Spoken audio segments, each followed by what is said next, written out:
പറയാ, നിങ്ങൾ ആൻസർ പറയണേ. ഓക്കെ, ഫസ്റ്റ് ക്വസ്റ്റ്യൻ ആണ്, where is the headquarters of border roads organisation? Good evening Shalini. Border road ഓർഗനൈസേഷന്റെ ആസ്ഥാനം എവിടെയാണെന്നാ ചോദിക്കുന്നേ. എവിടെയായിരുന്നു, എവിടെയാണ്? ഈ എക്സാം ഒക്കെ ഒരുവിധം എല്ലാവരും അറ്റൻഡ് ചെയ്തതായിരിക്കും അല്ലേ?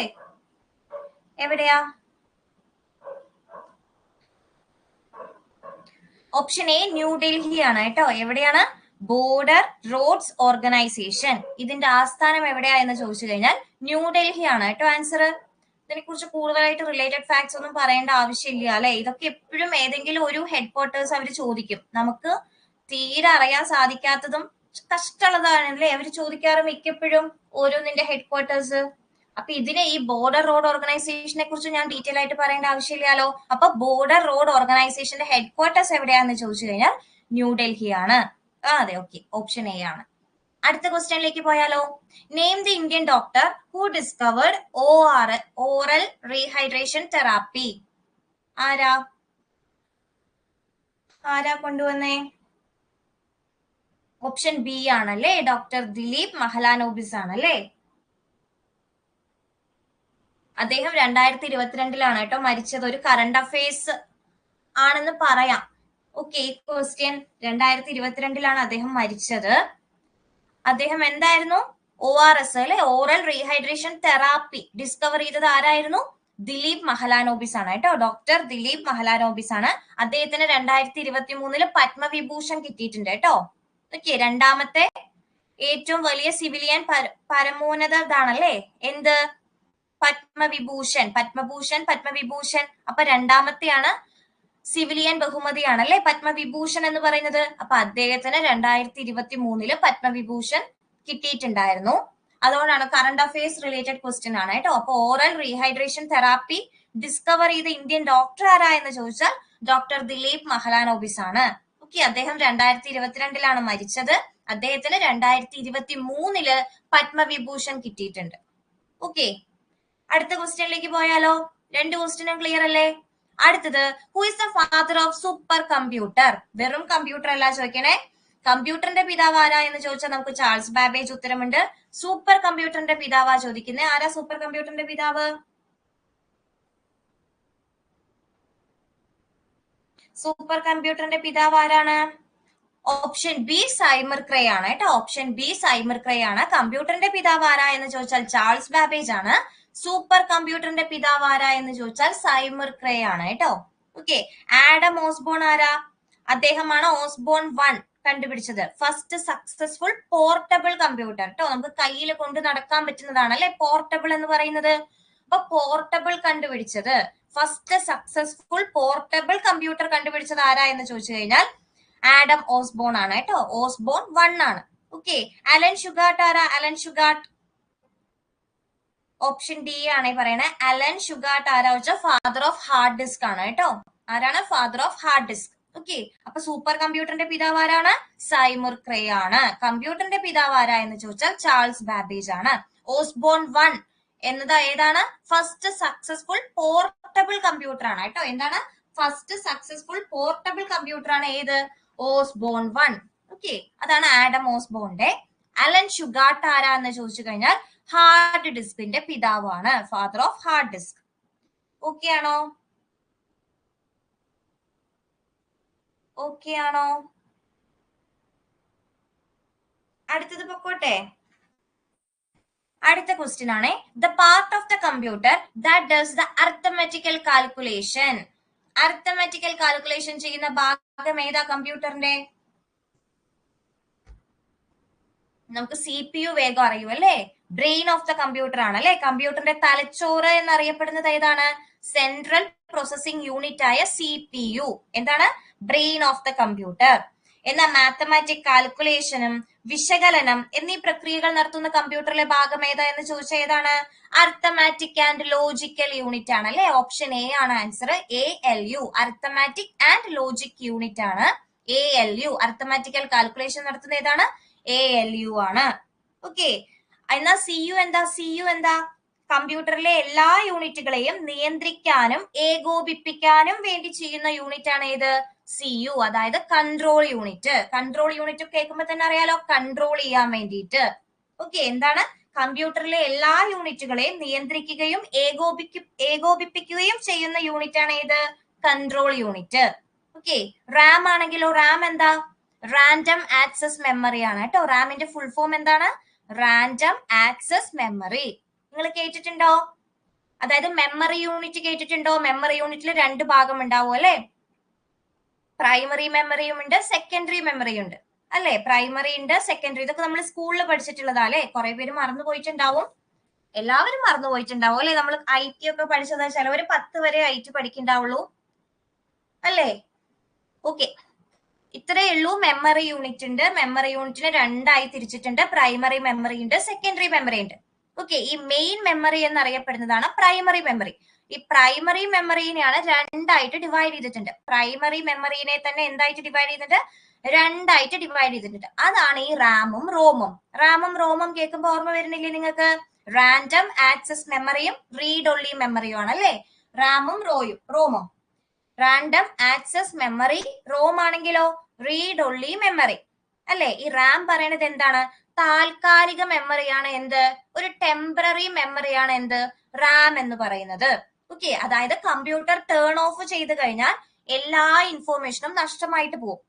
ഓക്കെ, മനസ്സിലായോ? അതുകൊണ്ടാണ് അതിന് താൽക്കാലിക മെമ്മറി, ടെമ്പററി മെമ്മറി എന്നറിയപ്പെടുന്നത് ഏതാണ്?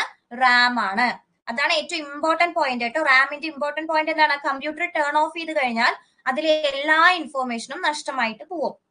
ഓക്കെ, കിട്ടിയോ?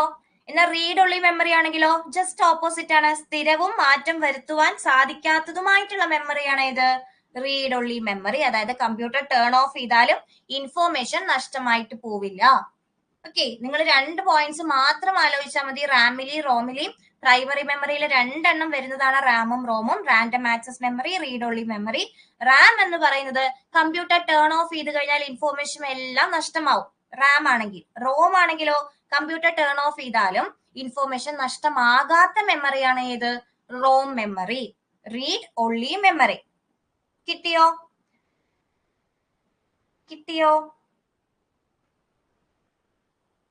ഓക്കെ അല്ലേ? അപ്പോ അർത്ഥമാറ്റിക്കൽ കാൽക്കുലേഷൻ ആരാ ചെയ്യുന്നത് ചോദിച്ചു കഴിഞ്ഞാൽ ALU ആണ്. അർത്ഥമാറ്റിക് ആൻഡ് ലോജിക് യൂണിറ്റ് ആണ്. ഓക്കെ, സെൻട്രൽ പ്രോസസിംഗ് യൂണിറ്റ് എന്ന് പറയുന്നത് എന്താണ്? ബ്രെയിൻ ഓഫ് ദ കമ്പ്യൂട്ടർ ആണ്. കൺട്രോൾ യൂണിറ്റ് പറഞ്ഞാൽ കൺട്രോൾ ചെയ്യാനും ഏകോപിപ്പിക്കാനും വേണ്ടി ഉപയോഗിക്കുന്നതാണ് എന്ത്? Control unit. റാം പറഞ്ഞാൽ പ്രൈമറി മെമ്മറിയിലെ ഒരു പാർട്ടാണ് റാം എന്ന് പറയുന്നത്. അതൊരു ടെമ്പററി മെമ്മറിയാണ്. കമ്പ്യൂട്ടർ ടേൺ ഓഫ് ചെയ്ത് കഴിഞ്ഞാൽ അതിലെ എല്ലാ ഇൻഫോർമേഷനും നഷ്ടപ്പെട്ടു പോകും. കിട്ടിയില്ലേ? അടുത്ത ക്വസ്റ്റ്യൻ ആണ്, which branch of medicine studies and treat disorder of liver?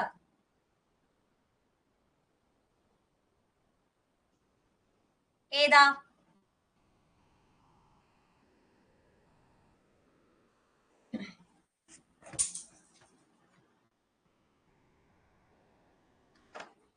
ഏതാ ആൻസർ വരിക?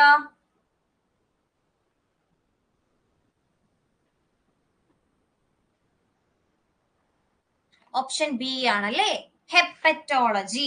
ലിവറിനെ കുറിച്ചുള്ള പഠനമാണെങ്കിൽ ഹെപ്പറ്റോളജി. ഓക്കെ, കണ്ണിനെ കുറിച്ചുള്ള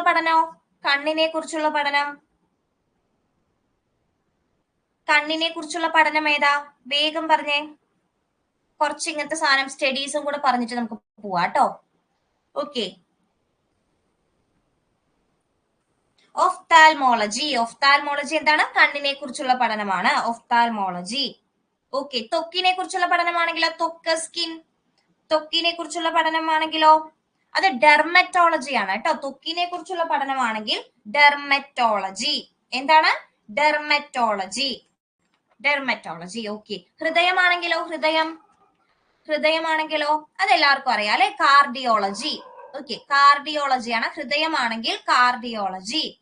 ഓക്കെ, വൃക്കയാണെങ്കിലോ കാർഡിയോളജി. വൃക്കയാണെങ്കിലോ അത് നെഫ്രോളജി. ഇമ്പോർട്ടന്റ് ആണ്, നെഫ്രോളജി. വൃക്കയാണെങ്കിൽ എന്താണ്? നെഫ്രോളജി. ഓക്കെ, നെഫ്രോളജി ഉണ്ട്, നെഫോളജി ഉണ്ട്, അങ്ങോട്ടും ഇങ്ങോട്ടും മാറിപ്പോവല്ലേ. നെഫ്രോ എന്ന് പറഞ്ഞാൽ വൃക്ക. നെഫ്രോ. ഓക്കെ, നെഫോളജി പറഞ്ഞാൽ മേഘത്തെ കുറിച്ചുള്ള പഠനമാണ് കേട്ടോ. നമ്മുടെ മേഘം, മേഘത്തെ കുറിച്ചുള്ള പഠനം ചോദിച്ചാൽ നെഫോളജി ഉണ്ട്, അങ്ങോട്ടും ഇങ്ങോട്ടും മാറിപ്പോരുത്. ചിലപ്പോൾ ഓപ്ഷനിൽ രണ്ടും തരും, നെഫോളജിയും തരും നെഫ്രോളജിയും തരും, മാറിപ്പോരുത്. വൃക്കയെ കുറിച്ചുള്ള പഠനമാണെങ്കിൽ നെഫ്രോളജി. ഓക്കെ, നമ്മുടെ കരളാണ് നമ്മൾ ഇപ്പൊ പറഞ്ഞത് ഹെപ്പറ്റോളജി. കരൾ എന്താണ്? ഹെപ്പറ്റോളജി. ഓക്കെ, അപ്പൊ ഹെർപ്പറ്റോളജി എന്താ? ഹെർപ്പറ്റോളജി അത് ഉരകത്തെ കുറിച്ചുള്ള പഠനമാണ് കേട്ടോ, അതും അങ്ങോട്ടും ഇങ്ങോട്ടും മാറിപ്പോരുതേ. ഹെപ്പറ്റോളജി പറഞ്ഞാൽ കരളിനെ കുറിച്ചുള്ള പഠനമാണ്. എന്നാൽ ഹെർപ്പറ്റോളജി പറഞ്ഞാലോ ഹെർപ്പറ്റോളജി അത് ഉരകമാണ് കേട്ടോ, ഉരകത്തെ കുറിച്ചുള്ള പഠനം ചോദിച്ചാൽ ഹെർപ്പറ്റോളജി. എന്നാൽ കരളിനെ കുറിച്ചുള്ള പഠനമാണെങ്കിലോ ഹെപ്പറ്റോളജി. അങ്ങോട്ടും ഇങ്ങോട്ടും മാറിപ്പോവരുതേ. വൃക്കയാണെങ്കിൽ നെഫ്രോളജി, അതെ റെപ്റ്റൈൽസ്. വൃക്കയാണെങ്കിൽ നെഫ്രോളജി, കരളാണെങ്കിലോ ഹെപ്പറ്റോളജി. രക്തത്തെ കുറിച്ച് പിന്നെ എല്ലാവർക്കും അറിയാമല്ലോ, ഹീമറ്റോളജി. ഓക്കെ, രക്തമാണ് ഹീമറ്റോളജി. കിട്ടിയോ? ഇത്രയും കിട്ടിയോ? മണ്ണിനെ കുറിച്ചുള്ള പഠനം എന്താ? മണ്ണിനെ കുറിച്ചുള്ള പഠനം, മണ്ണിനെ കുറിച്ചുള്ള പഠനം എല്ലാം ഒന്നും കൂടെ പറയാട്ടോ, കിട്ടാത്ത ആർക്കെങ്കിലും ഉണ്ടെങ്കിൽ ഞാൻ വീണ്ടും പറയുവേ. പെഡോളജി, മണ്ണിനെ കുറിച്ചുള്ള പഠനമാണെങ്കിൽ പെഡോളജി. ഓക്കെ, ഇനി ഏതാ? ഉരകം നമ്മൾ പറഞ്ഞല്ലേ, ഹെർപ്പറ്റോളജി. ഓക്കെ, ഒന്നും കൂടെ പറയട്ടെ, ഇമ്പോർട്ടന്റ് ആയത് മാത്രമേ പറയുള്ളൂ. പക്ഷിയാണെങ്കിലോ പക്ഷിയെ കുറിച്ചുള്ള പഠനമാണെങ്കിൽ ഓർണിത്തോളജി. പക്ഷിയെ കുറിച്ചുള്ള പഠനം എന്താണ്? ഓർണിത്തോളജി. പാത്തോളജി ഡിസീസ് ആണ്.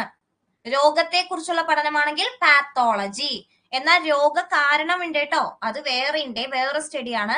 രോഗത്തെ കുറിച്ചുള്ള പഠനമാണെങ്കിൽ പാത്തോളജി.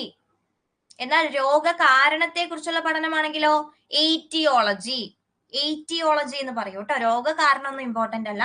രോഗമാണെങ്കിൽ പാത്തോളജി, രോഗകാരണമാണെങ്കിൽ എയ്റ്റിയോളജി ആണ് കേട്ടോ. ഓക്കെ, ഒന്നും കൂടെ ഞാൻ പറഞ്ഞിട്ട് പോകുന്നുണ്ട്. കണ്ണാണെങ്കിൽ ഒഫ്താൽമോളജി. അറിയാത്തവരുണ്ടെങ്കിൽ ഇവിടെ ടൈപ്പ് ചെയ്തിട്ടുണ്ടേ കുട്ടികള്, ഒന്ന് നോക്കണേ. കണ്ണാണെങ്കിൽ ഒഫ്താൽമോളജി. ത്വക്കാണെങ്കിലോ ഡെർമറ്റോളജി. ഹൃദയമാണെങ്കിലോ കാർഡിയോളജി. വൃക്കയാണെങ്കിലോ നെഫ്രോളജി. കരളാണെങ്കിലോ ഹെപ്പറ്റോളജി. മാറിപ്പോലെ, കരളാണെങ്കിൽ ഹെപ്പറ്റോളജി. ഉരകമാണെങ്കിൽ ഹെർപ്പറ്റോളജി. രോഗത്തെ കുറിച്ചുള്ള പഠനമാണ് പാത്തോളജി. ഓക്കെ, പക്ഷിയാണെങ്കിൽ ഓർണിത്തോളജി. മണ്ണാണെങ്കിലോ പെഡോളജി. എന്താണ്? പെഡോളജി. കിട്ടിയോ? രക്തമാണെങ്കിൽ ഹീമറ്റോളജി. ഇത്രയും സ്റ്റഡീസ് കിട്ടിയോ? ഡൗട്ട് ഇല്ലല്ലോ? ഇനിയും കുറെ ഉണ്ട്. നാഡികളുണ്ട്. ക്യാൻസർ ആണെങ്കിൽ ഓങ്കോളജി ആണ് കേട്ടോ. ക്യാൻസറെ കുറിച്ചുള്ള പഠനമാണെങ്കിൽ ഓങ്കോളജി. ഓക്കെ, ജലമുണ്ട്, നദികളുണ്ട്, സമുദ്രം, കുതിര, സൂര്യൻ, ചന്ദ്രൻ. സൂര്യനൊക്കെ അറിയാലോ. സൂര്യനാണെങ്കിൽ ഹീലിയോളജി, ചന്ദ്രനാണെങ്കിൽ സെലനോളജി. എന്താണ്? ചന്ദ്രനാണെങ്കിൽ സെലനോളജി. ഓക്കെ, ഇത്രയും കിട്ടിയില്ലേ?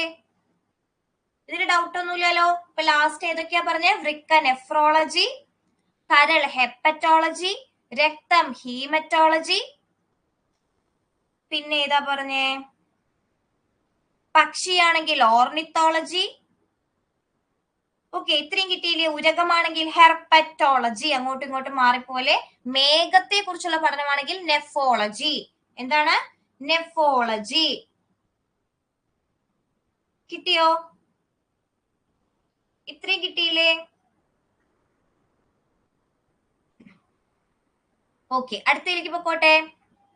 Who discovered blood groups? ആരാ ബ്ലഡ് ഗ്രൂപ്പ് കണ്ടെത്തിയത്?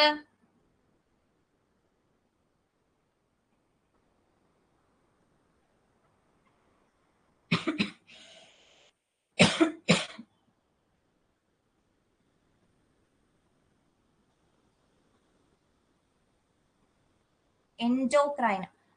Option D endocrinology. എൻഡോക്രൈനോളജി എന്തിനെ കുറിച്ചുള്ളതാണെന്നാണോ ഇവിടെ ചോദിക്കണേ? അതായത് നമ്മുടെ പ്രമേഹം, സിമ്പിൾ ആയിട്ട് പറഞ്ഞാൽ നമ്മുടെ ഹോർമോണിലെ വ്യതിയാനങ്ങൾ ഉണ്ടാവില്ലേ, ഹോർമോണിലെ വ്യത്യാസം, അതൊക്കെ പഠിക്കുന്നതാണ് കേട്ടോ അത്. ഓക്കെ ഓക്കെ, അതായത് അന്തസ്രാവി ഗ്രന്ഥികൾ എന്ന് പറയില്ലേ, ആ സംഭവങ്ങളും ഹോർമോൺസിനെ കുറിച്ചുള്ള പഠനമാണ് കേട്ടോ എൻഡോക്രൈനോളജി. ഓക്കെ ഓക്കെ, അടുത്തത് ബ്ലഡ് ഗ്രൂപ്പ്. ബ്ലഡ് ഗ്രൂപ്പ് കണ്ടുപിടിച്ചത് ആരാണ്? ബ്ലഡ് ഗ്രൂപ്പ് കണ്ടുപിടിച്ചത് ഓപ്ഷൻ ഡി കാൾ ലാൻഡ്സ്റ്റെയിൻ ആണ് അല്ലെ. ബ്ലഡ് ഗ്രൂപ്പ് കണ്ടുപിടിച്ചത് ആരാ എന്ന് ചോദിച്ചാൽ കാൾ ലാൻഡ്സ്റ്റെയിൻ ആണ്. ഓക്കെ, ബ്ലഡ് ഗ്രൂപ്പിന്റെ പിതാവ് ആരാണ്? കാൾ ലാൻഡ്സ്റ്റെയിൻ ആണ്. ഓപ്ഷൻ ഡി ആണ് ആൻസർ. ഓക്കെ, ബ്ലഡ് സർക്കുലേഷന്റെ പിതാവ് ആരാ എന്ന് ചോദിച്ചാൽ ഓപ്ഷൻ എ ആണ്, വില്യം ഹാർവേ ആണ് കേട്ടോ. വില്യം ഹാർവേ ആണ് എന്തിന്റെ? Blood circulation. ബ്ലഡ് സർക്കുലേഷന്റെ പിതാവ് ആരാ എന്ന് ചോദിച്ചാൽ വില്യം ഹാർവേ ആണ്. എന്നാൽ ബ്ലഡ് ഗ്രൂപ്പിന്റെ പിതാവ് ആരാ എന്ന് ചോദിച്ചാൽ കാൾ ലാൻഡ്സ്റ്റെയിൻ ആണ് കേട്ടോ. ഓക്കെ, ഹാർവേ, വില്യം ഹാർവേ ആണ് ബ്ലഡ് സർക്കുലേഷന്റെ പിതാവ്. ഓക്കെ, ഇത്രയും ക്ലിയർ അല്ലേ? ഇത്രയും ക്വസ്റ്റ്യൻസ്. അടുത്ത ക്വസ്റ്റ്യനിലേക്ക് പോവാണേ. Who won the golden boot award in FIFA world cup 2022? ഒരു കറണ്ട് അഫെയർ ആണേ. FIFA world cup 2022 നടന്നല്ലോ. അതിൽ ഗോൾഡൻ ബൂട്ട് ആർക്കാ കിട്ടിയേ? എംബാബയ്ക്കാണ് അല്ലെ കിട്ടിയത്. Kylian Mbappé. ഓപ്ഷൻ സി ആണ് ആൻസർ. ഗോൾഡൻ ബൂട്ട് അവാർഡ് ആർക്കാ കിട്ടിയെന്ന് ചോദിച്ചാൽ കിലിയൻ എംബാബെ ആണ്. ഓക്കെ, എവിടെ വെച്ചായിരുന്നു നടന്നേ? ഫിഫ വേൾഡ് കപ്പ് എവിടെ വെച്ചാ നടന്നേ? ഖത്തറിൽ വെച്ചിട്ടായിരുന്നു കേട്ടോ നടന്നേ. ഫിഫ വേൾഡ് കപ്പ് എവിടെ വെച്ചിട്ടാ നടന്നേ എന്ന് ചോദിച്ചാൽ ഖത്തറിൽ വെച്ചിട്ടായിരുന്നു നടന്നത്. ആരാ ജയിച്ചത്? ഫിഫ വേൾഡ് കപ്പ് ആർക്ക് കിട്ടി? ഖത്തറിൽ വെച്ചിട്ടാണ് നടന്നത്. ഓക്കെ, ആർക്കാ കിട്ടിയ വിന്നേഴ്സ് ആരാ? അതിൽ ഗോൾഡൻ ബൂട്ട് അവാർഡ് ആർക്കാ കിട്ടിയ ചോദിച്ചാൽ കിലിയൻ എംബാബെയാണ്. എന്നാൽ ഗോൾഡൻ ബോൾ അവാർഡോ? അർജന്റീനയാണ് കേട്ടോ winners. FIFA world cup winners ആരാ എന്ന് ചോദിച്ചാൽ അർജന്റീനയാണ്. ഓക്കെ, ഗോൾഡൻ ബൂട്ട് കിലിയൻ എംബാബയ്ക്ക് കിട്ടി. ഗോൾഡൻ ഗോൾഡൻ ബോൾ ആർക്കാ കിട്ടിയ ചോദിച്ചാൽ മെസ്സിക്കാണ് കേട്ടോ. ആർക്കാണ്? മെസ്സിക്കാണ് കിട്ടിയത്. ഓക്കെ, ക്ലിയർ അല്ലേ?